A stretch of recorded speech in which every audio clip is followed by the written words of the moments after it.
Dan saya sangat bangga tim saya, kabinet saya bekerja dengan sangat kompak. Tapi kita bekerja bukan untuk cari penilaian baik. Kita bekerja sungguh-sungguh untuk memberi yang terbaik untuk rakyat. Niatnya adalah bawa kemajuan, kesejahteraan ke rakyat kita. Niatnya hilangkan kemiskinan. Niatnya hilangkan kelaparan. Niatnya adalah tingkatkan kemakmuran bagi seluruh rakyat Indonesia. Saudara, dengan tingginya kepercayaan publik, apa yang perlu dievaluasi dari kinerja pemerintah? Telah hadir lewat Zoom bersama kami peneliti Litbang Kompas, Vincentius Gitiargo. Selamat siang, Mas Tiar. Anda melihat bagaimana dengan analis Litbang tingkat kepercayaan publik ini?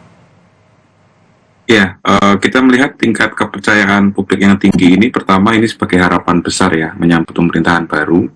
Dan yang kedua juga, ini juga cerminan dari masyarakat yang relatif melihat tidak ada perubahan politik yang besar karena narasi keberlanjutan yang dibawa oleh rezim ini. Gitu. Artinya angka yang tinggi ini menunjukkan bahwa masyarakat berharap besar dan juga ada semacam euforia terhadap transisi politik yang berjalan relatif lancar ya dalam pergantian rezim ini. Kurang lebih seperti itu, Mbak. Ini kan kalau bisa dilihat yang paling banyak alasan puas adalah politik dan keamanan ya. Mas Tiar, seberapa besar harapan warga tentang politik dan keamanan ini Anda melihatnya?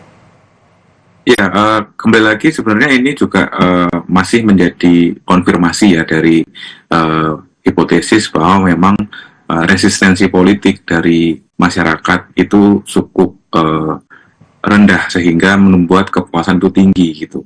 Artinya kan kalau kita bicara kepuasan ini kan kadang terkait dengan preferensi politik gitu ya.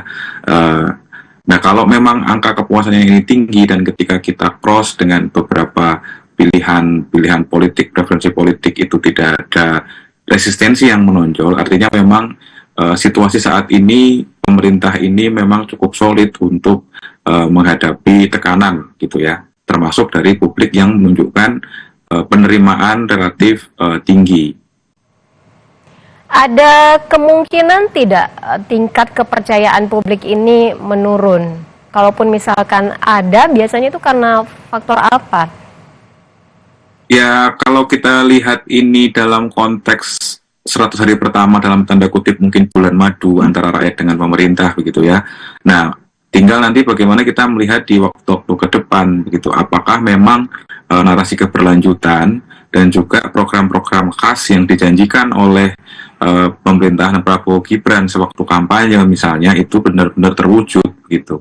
Nah kalau memang dalam perjalanan ternyata ada situasi yang ternyata tidak sesuai yang diharapkan publik, tentu ada resiko-resiko bahwa memang kepuasan publik akhirnya nanti akan menurun.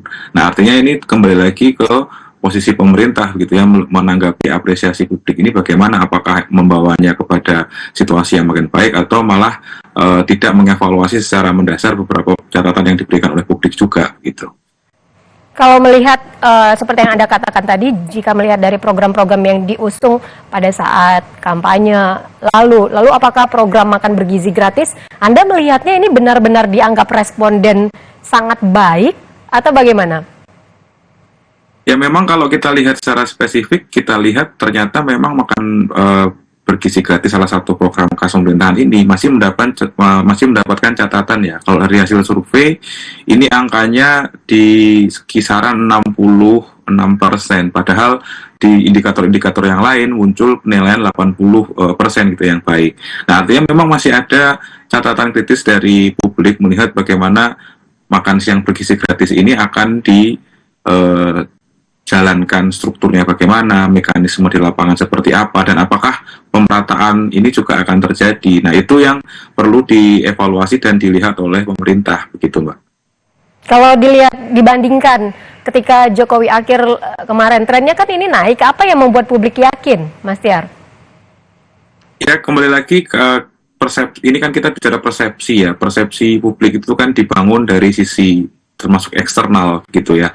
Narasi-narasi politik, kampanye, dan juga gestur-gestur politik yang terjadi, kita sama-sama tahu bagaimana dinamika transisi itu terjadi antara Presiden Jokowi dengan Presiden terpilih Prabowo saat itu gitu ya. Artinya persepsi publik masih melihat bahwa pergantian pemimpinan ini tidak menimbulkan sebuah gejolak terhadap stabilitas politik. Sebaliknya ada harapan bahwa stabilitas politik tetap terjaga sehingga pemerintah dapat menjalankan program-programnya, kebijakan-kebijakan politiknya dengan baik. Begitu, Mbak. Kalau kita lihat kebijakan seperti program makan bergizi gratis, lalu kesehatan gratis nantinya yang katanya akan dimulai pada Februari, lalu juga ada kenaikan gaji guru, ada hakim. Apakah Anda melihat bahwa ini nantinya juga bisa menaikkan atau meningkatkan tingkat kepuasan rakyat begitu? Ya, kalau memang program-program yang real tadi ya, yang konkret tadi memang benar-benar terlaksana, tentu ada potensi kepuasan itu naik. Sebaliknya ketika hal-hal yang sudah dijanjikan tapi ternyata memang tidak berjalan, ya itu perlu dilihat. Hanya memang kalau kita lihat, ada sebenarnya lihat selain makan siang bergizi gratis ya, kita lihat juga sebenarnya ada sisi ini penerimaan negara yang juga sebenarnya diidekan oleh pemerintahan ini akan ditingkatkan, tapi ternyata di 100 hari ini yang menjadi bagian dari program cepat atau quick wins ini mendapatkan respon yang relatif rendah angka kepuasannya. Oke, baik Mas Yar, terima kasih banyak sudah bergabung bersama kami, peneliti Litbang Kompas, Vincentius Gitiargo, bergabung di Jurnal Merah Putih. Terima kasih banyak atas penjelasannya. Selamat sore, Mas Yar.